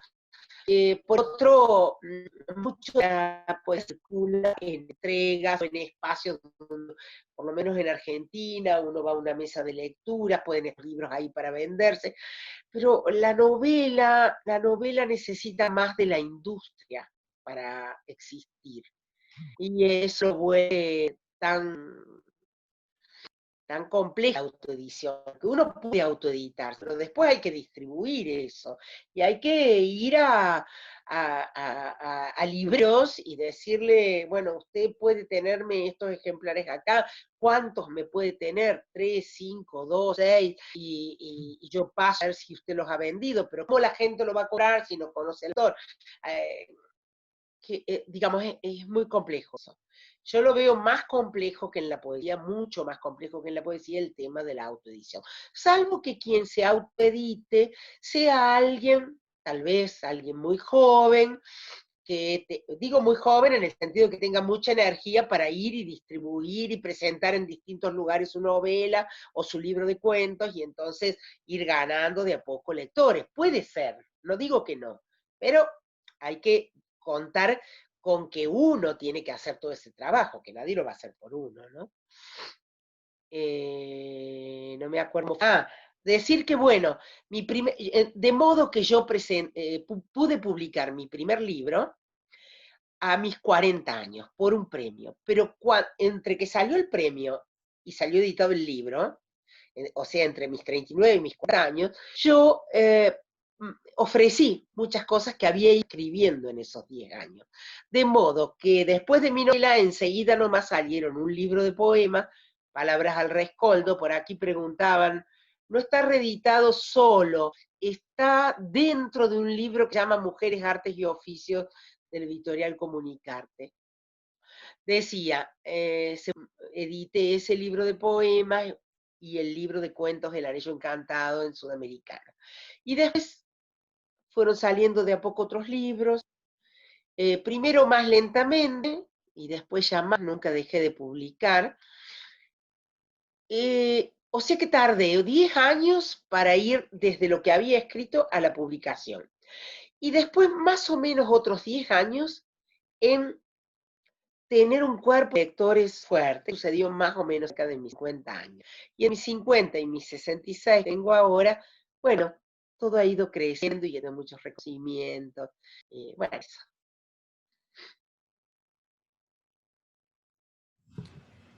Bien, María Teresa, creo que tenemos tiempo quizás para otra pregunta. Antes de eso, quisiera Bueno, solicitarles a las personas que aún están en la llamada que nos ayuden. Hay una encuesta que diseñamos en Google Forms, que es una encuesta sobre el seminario, sobre lo que se ha hecho hasta ahora, y es de gran ayuda para nosotros para soportar la gestión que hacemos, la ejecución de las actividades que hacemos. Voy a dejarles aquí un enlace para que aquellos de ustedes que dispongan de 5 minutos puedan ayudarnos a rellenarla.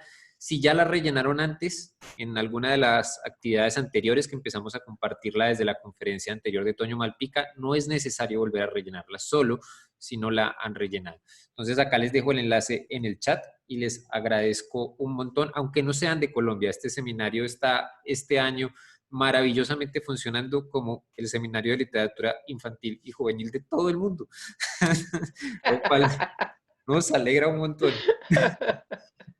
Bien, María Teresa, la siguiente pregunta es de Carmen Ojeda.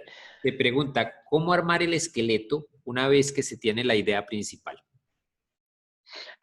Y lo dejamos para mañana, porque una vez que desarrolle un poquito más el narrador en tercera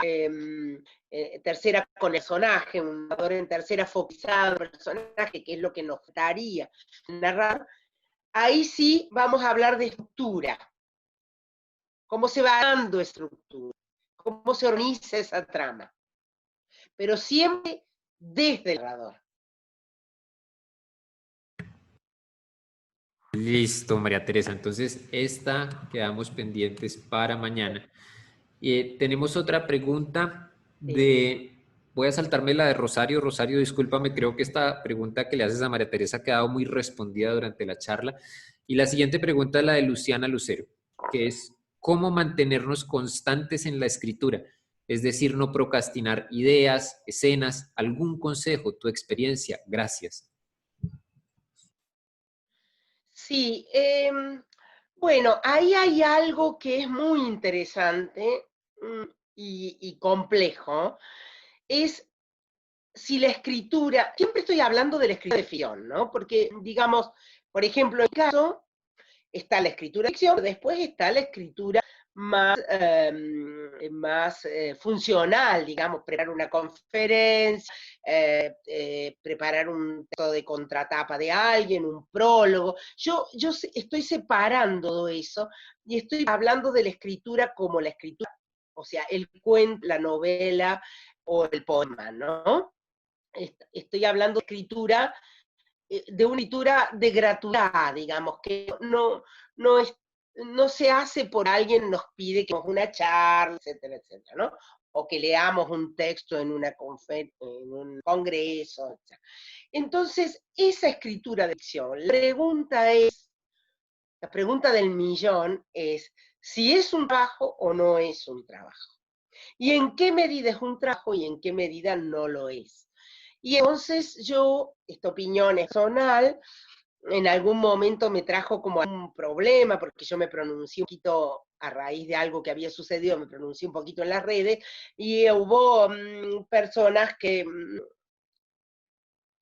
bueno, tal vez no me pude explayar lo suficiente, me da oportunidad esto y me parece interesante, que se puede considerar elitista lo que voy a decir, pero lejos de mí lo elitista. Me he pasado la vida ayudando a que otros pudieran escribir también. Porque me parece que es muy interesante para la lectura de un país, diversidad de procedencia de escritura. Digo, la escritura da trabajo, da mucho trabajo, es trabajosa, pero yo cuidaría de tomarla en el sentido de un trabajo como cualquier trabajo. Quiero decir, um, cual trabajo que tengamos nosotros es un trabajo que se inscribe en algo que, digamos, está pautado, tiene una remuneración, por decir, damos una conferencia, eso tiene un pago, tiene un tiempo de realización, debemos hacerlo para determinado momento, con ciertas pautas que el otro nos pide, etcétera, etcétera, ¿no? O trabajo en otras cosas, doy clase, qué sé yo, hago mesas, hago cosos zapatos, etcétera, etcétera, lo sea, tiene un pago determinado, de acuerdo al tiempo invertido o a lo que fuere, si soy psicoanalista o no importa, cualquier trabajo que hagamos, aunque tenga todas nuestras ganas y demás, y todo nuestro sitio puesto ahí, está pagado, tiene unos pagos, un honorario, valor, un valor, etcétera, etcétera. En el caso de la escritura, el valor de mercado lo puede tener el libro cuando está hecho en el sentido de que el editorial le pone, pero a la hora de escribir, digamos, uno puede escribir un cuento en un día o tardar un año, y nadie, digamos, no hay una correspondencia entre una cosa y otra. Bueno, qué sé yo, Picasso hizo así un trazo, hizo una palma que vale millones, y bueno, a lo mejor otros se pasaron un año trabajando en... No, no hay una correlación ahí con el tiempo invertido, ni tampoco con el conocimiento invertido, porque ni siquiera un escritor tiene que ser, como también dice Carver, el más avispado de la cuadra.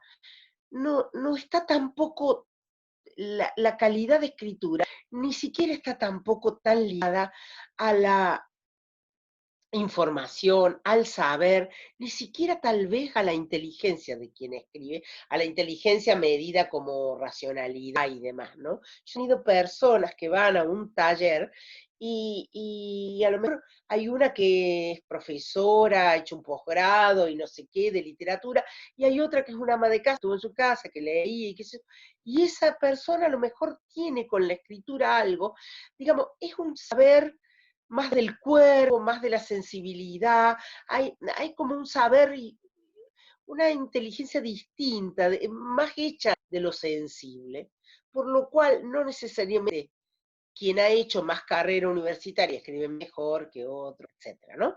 Eh, y también no hay una correlación directa en el sentido de un trabajo tradicional.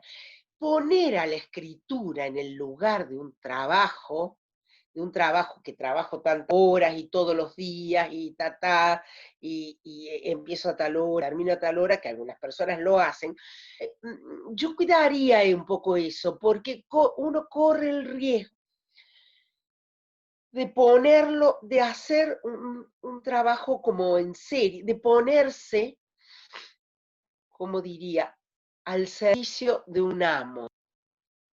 Por eso creo que uno tiene que escribir ni para el editor, ni para el lector, ni para, sino un poco para uno mismo, a partir de ese deseo que aparece.